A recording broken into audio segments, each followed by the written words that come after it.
Magandang hapon, narito ang latest update natin sa dalawang bagyo na binabantayan nga ng Pag-asa, ang severe tropical storm na si Ophel at ang typhoon na si Pepito.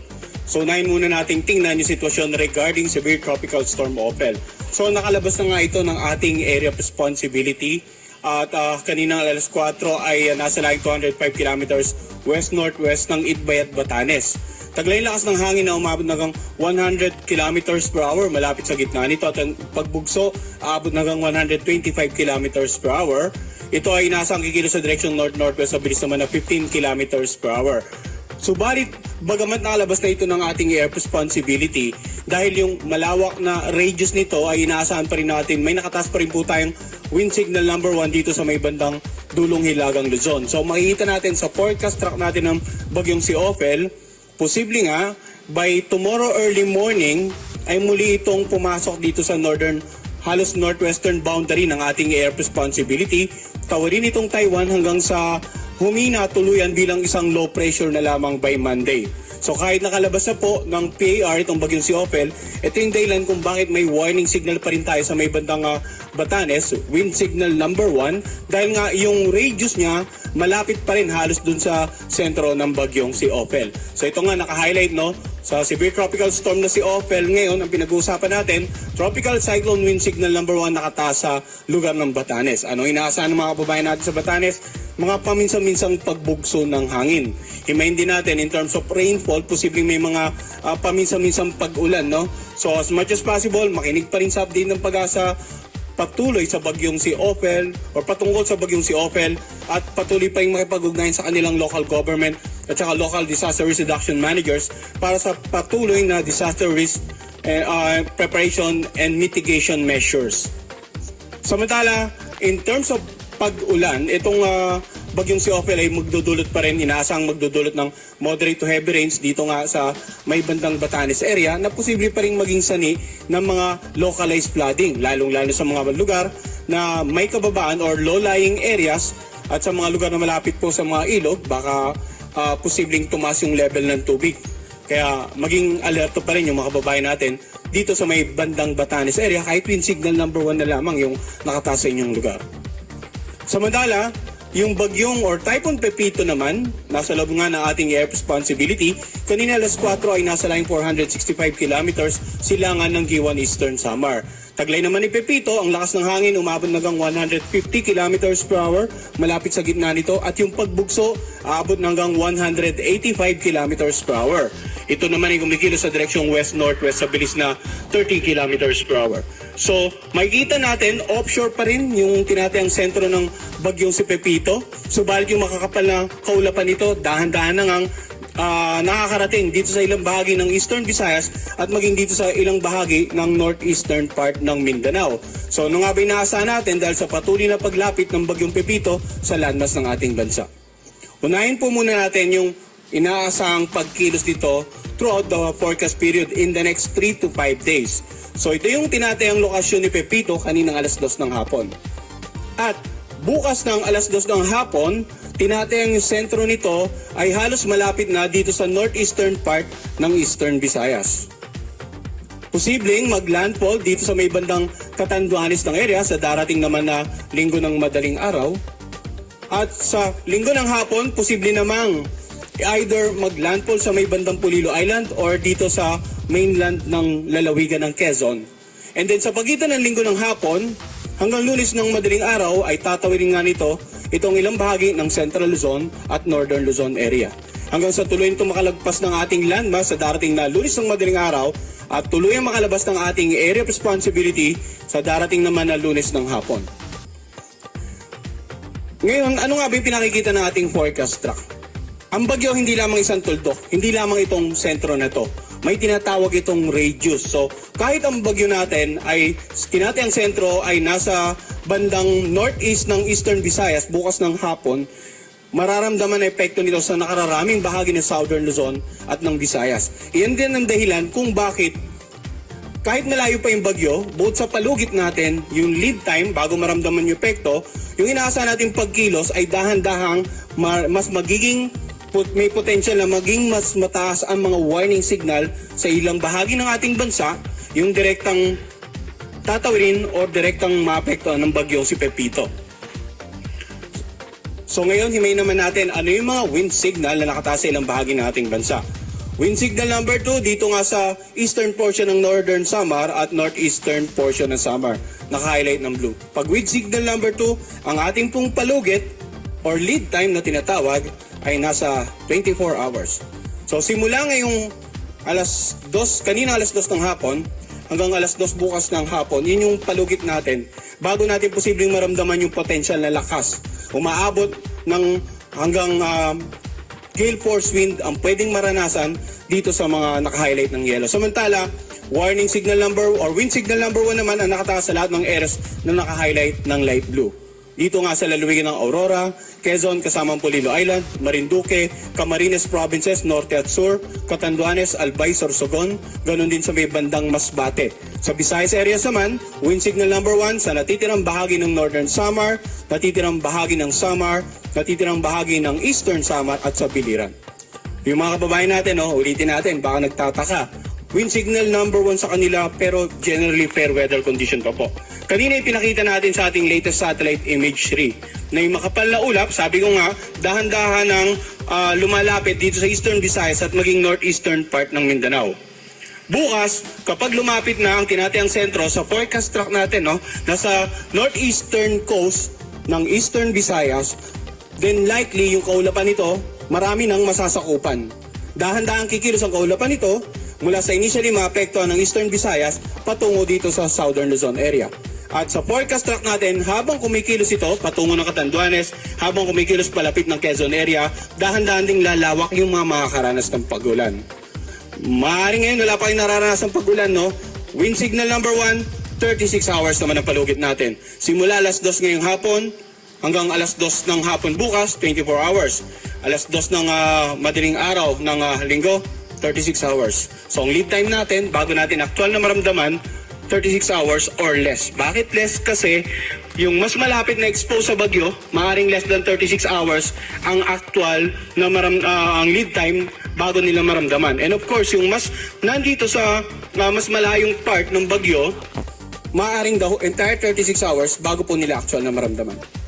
And uulitin natin yung warning signal, bagamat nasa wind signal number 2 lamang tayo, habang lumalapit ang bagyo, posibleng magkaroon tayo ng mas mataas na wind signal. Kasi kung babalikan natin, actually bago mag-landfall dito sa may bandang Catanduanes, posible pa itong umabot ng super typhoon category. Bahagya, saglit na pagiging super typhoon category, we're not ruling out that possibility bago ito mag-landfall dito sa may bandang Catanduanes area. And babalikan din natin, kanina pinaliwanag natin yung area of probability. So sa mga kababayan natin, hindi lamang ang Catanduanes ang dapat maganda, hindi lamang ang Polillo Island o ang lalawigan ng Quezon ang maganda, o yung tatawirin ng sentro lamang ang dapat maganda. Dapat lahat ng lugar na may warning signals ay maghanda. Regardless of nasa higher warning signals kayo sa mga susunod na araw or nasa wind signal number 1 lamang kayo, kung nasa direct path man kayo ng sentro or nasasakupan ng bagyo, kahit malayo kayo sa sentro, dapat handa po tayo lagi sa worst case scenario. Ngayon, binanggit na natin yung mga currently wind signals. Ulitin ko, posibleng tumaas pa, magkaroon ng mas higher warning signals sa mga susunod nating tropical cyclone bulletin. In terms of mga pag-ulan naman, bukas yung tinatayan nating sentro ni Pepito ay offshore, northeast ng Eastern Visayas. Kaya simula ngayong hapon hanggang bukas ng hapon, ang tinatayan nating significant amount of rains o yung mga pag-ulan na may potential na magdulot ng mga localized flooding sa mga areas na mababa, highly urbanized, mga isolated cases of landslide dito sa Sorsogon, Northern Samar at Eastern Samar. Pero hindi po ibig sabihin wala kayong mararanasan pag-ulan sa natitirang bahagi ng Eastern Visayas. Maaaring magkaroon tayo ng mga pag-ulan na light to moderate. Ang hina-highlight po natin na pag-ulan, pag naglalabas tayo ng weather advisory ay magsisimula sa kategoryang moderate to heavy, yung dilaw. And then higher categories, heavy to intense, then intense to torrential. Kasi ito po, yung tinataya natin na sa ganitong rami ng ulan na maaaring bumagsak sa isang lugar ay may mga potential impacts. Okay? So itong nakikita nating mapa ngayon, moderate to heavy rains, ulitin natin, simula ngayong hapon hanggang bukas ng hapon. Bukas naman, Sabado ng hapon hanggang Linggo ng hapon, mapapansin natin, bigla tayong nagkaroon ng mas malawak na lugar na may mga pag-ulan. May mga lugar na tayong aabutin ng intense to torrential. Ito yung Camarines Norte, Camarines Sur, Catanduanes, Albay, Sorsogon.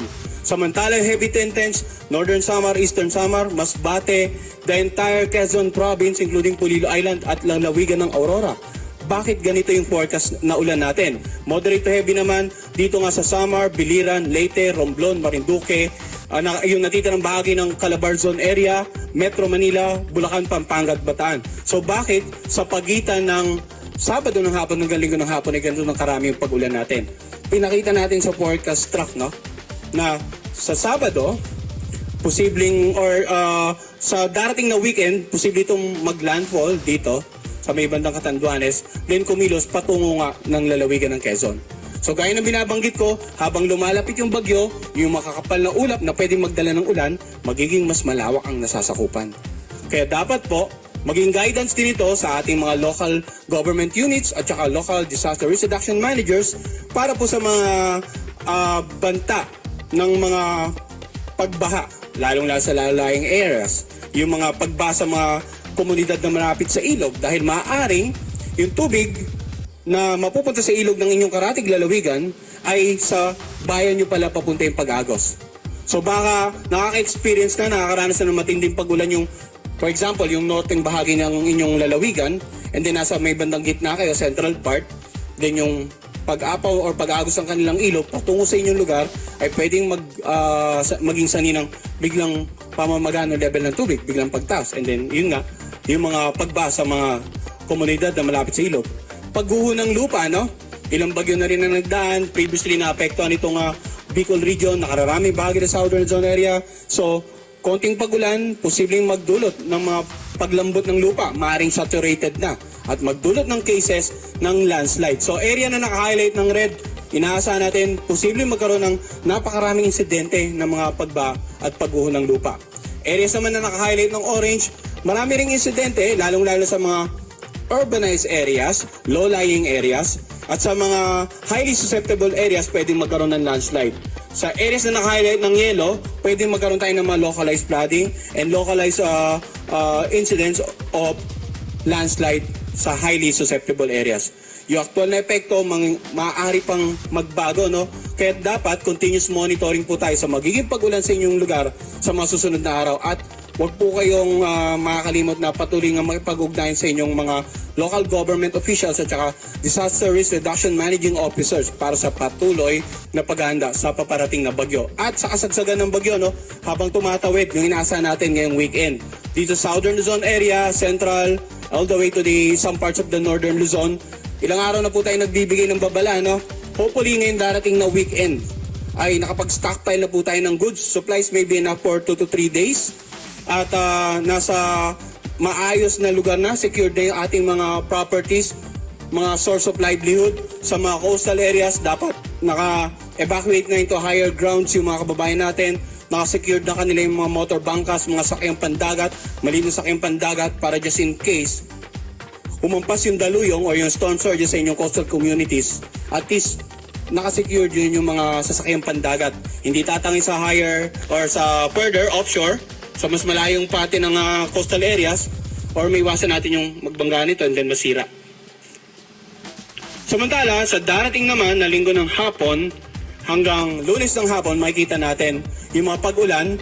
Malaki pa rin ang tsansa na mayroon pa rin tayong intense torrential rain sa lalawigan ng Quezon. Moderate to heavy rain sa nakararaming bahagi ng Central Zone and some parts of the Northern Luzon area, no? Kasama nga dyan ng Metro Manila. So balikan natin baka yung concern po nila sa Metro Manila. Bukas, ngayon hanggang bukas ng hapon, basically wala pa tayong significant amount of rain sa Metro Manila. Simula po bukas ng hapon hanggang linggo ng hapon, meron tayong naasahan na moderate to heavy. Linggo ng hapon hanggang Lunes ng hapon, meron pa rin tayong pag-ulan na isahan sa Metro Manila. At ito nga, sa nakararaming bahagi ng Central Luzon, ilang bahagi ng Southern Luzon area at ng Northern Luzon.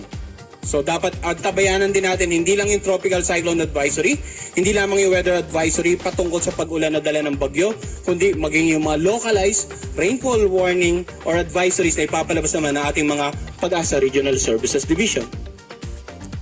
So nabanggit na natin yung lakas ng hangin, possible effects ng hangin, mga inaasahang pag-ulan over the next 2 to 3 days. Tingnan naman natin yung daluyong or yung storm surges, no?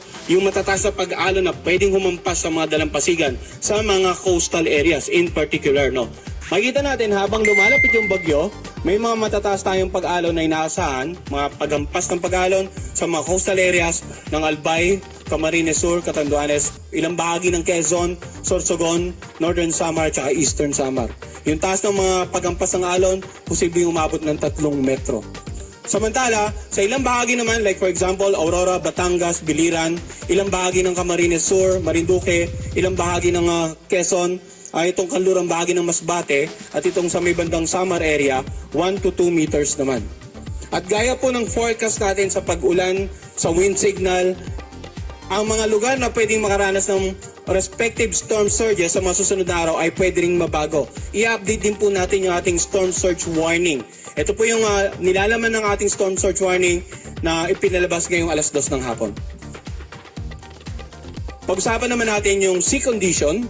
So, both sa storm surge warning, may gale warning po tayo, no? Itong eastern coast ng Northern Samar, eastern coast of Samar, ay inasa nating magiging maalon hanggang sa napakaalon.